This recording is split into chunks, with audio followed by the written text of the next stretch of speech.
Hi everyone, and welcome to my channel where I talk about movies. And the movie I want to talk about today comes from 2005, and this is A History of Violence. It stars Vigo Mortensen and Maria Bello, and is directed by David Cronenberg. This is the Blu-ray edition. There is a 4K uh, also available. When I purchased this at my local Barnes & Noble store, they were out of the 4Ks. But I sell it for the Blu-ray, and it does look pretty good. I wouldn't say it's exactly Dolby Vision, but it does look good.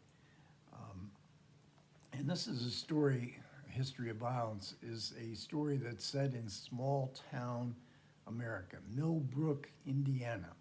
Millbrook, Ontario is being used as Millbrook, Indiana. And it's the idyllic vision of a small town. Everybody knows each other. There's still a thriving kind of center city, even if it's only a block or two. Viggo Mortensen plays Tom, and he owns the local cafe diner. And his wife, Edie, played by Maria Bello, is the local lawyer. And everybody knows everybody. So when Tom walks down the street, hey, Tom, hey, whoever, everybody cares about everybody.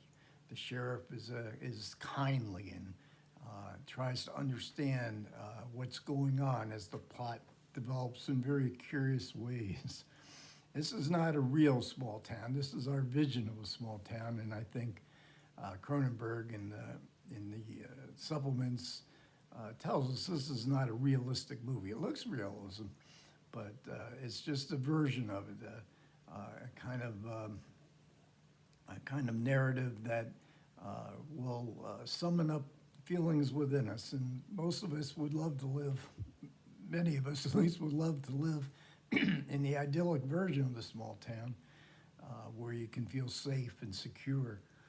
But there's violence at the heart, or there could be violence at the heart of every small town. So one day there's a Tom, whilst in the diner, is confronted by two over-the-top killers, and he commits an act of heroism that brings him great notoriety. And this notoriety becomes nationwide, and in a few days, people in a black car come. These are gangsters come calling, and Tom may or may not be who everybody thinks he is. So there's a lot of violence in this movie from the opening scene. There's lots of blood, and you're gonna see the squibs being used profusely here, and there's no body horror here. So this is one of Cronenberg's more mainstream films, but certainly when people die, we're meant not to enjoy the blood because it's so gruesome.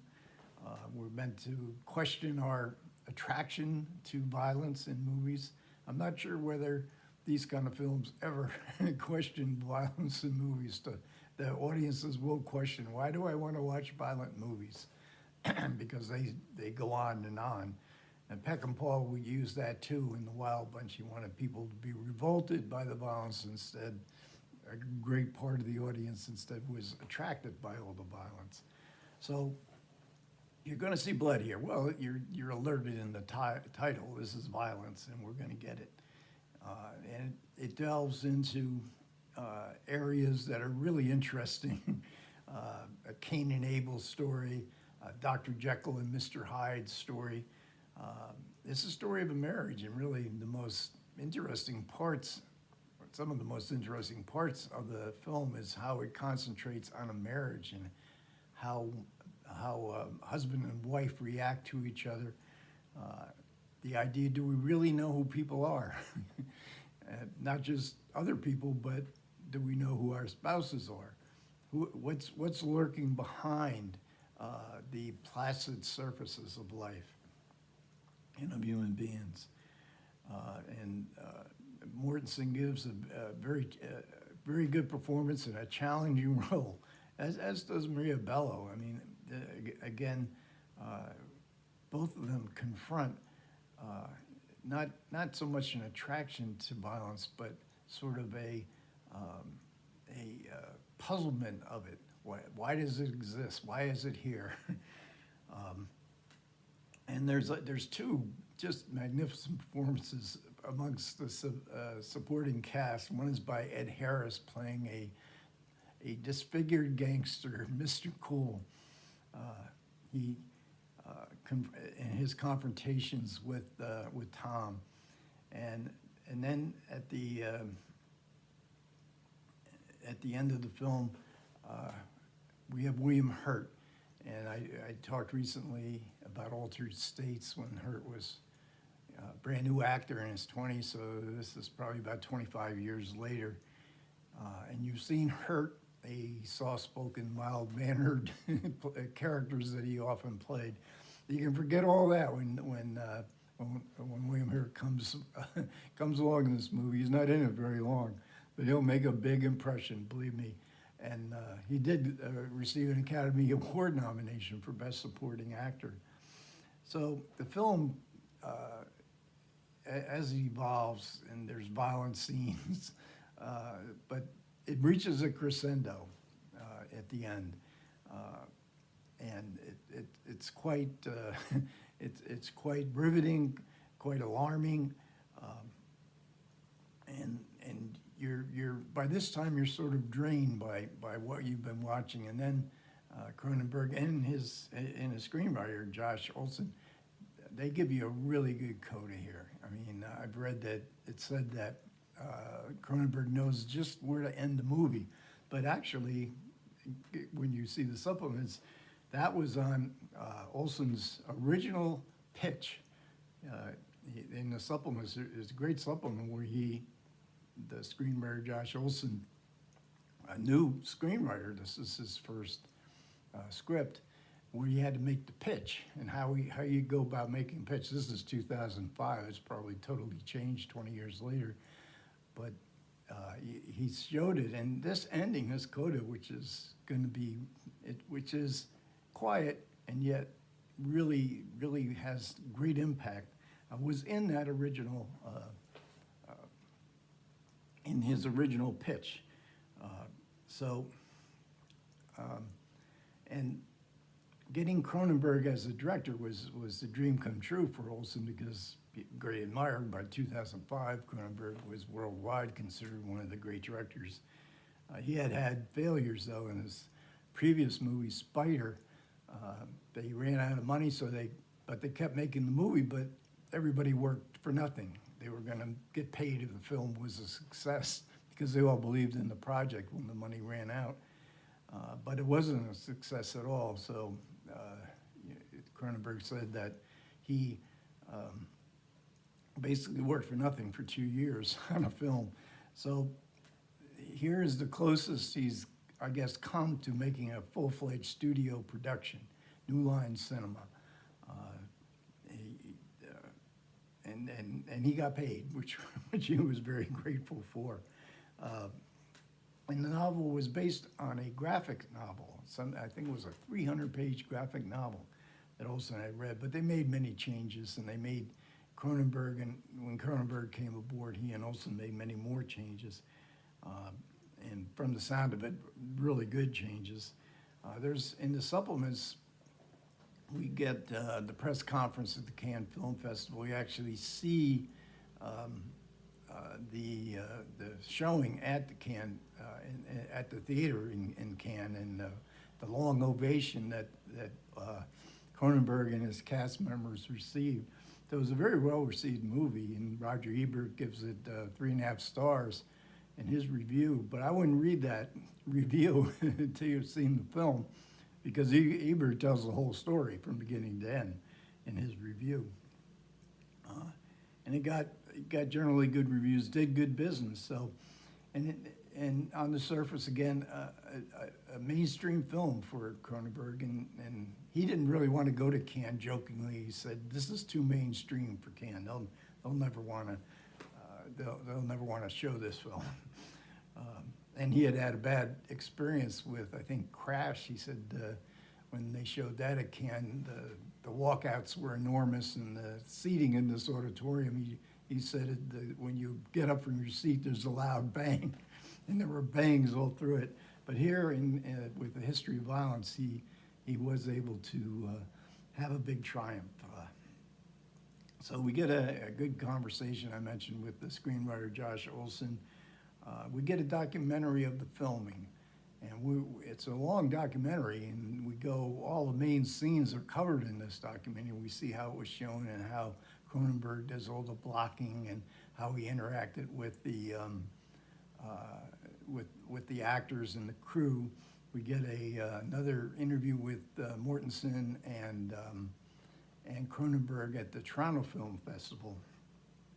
And then we get this commentary by Cronenberg himself, and he gives really good commentaries.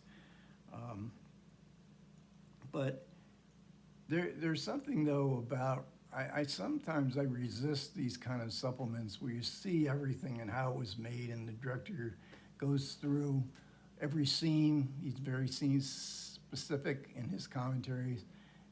What I meant to do here, what I could have done, and what this actor did here. And giving up all the tricks, does he harm the mystique of the film? In other words, when you see it again, and this is a film you might want to see again. Now, for me, the subtitle, the unwritten subtitle of my channel is Farewell to Cinema, because I'm not going to see these movies ever again. But I was wondering, does this really harm the film when you know exactly what the director intended? I guess some people want to know that, but I sort of like the mysteries of the film. So I don't know exactly, what the director, intended in this scene and how the performances could have been this, but we chose to do that. I'll never see the film, but even then, I think there's metaphors that come out of this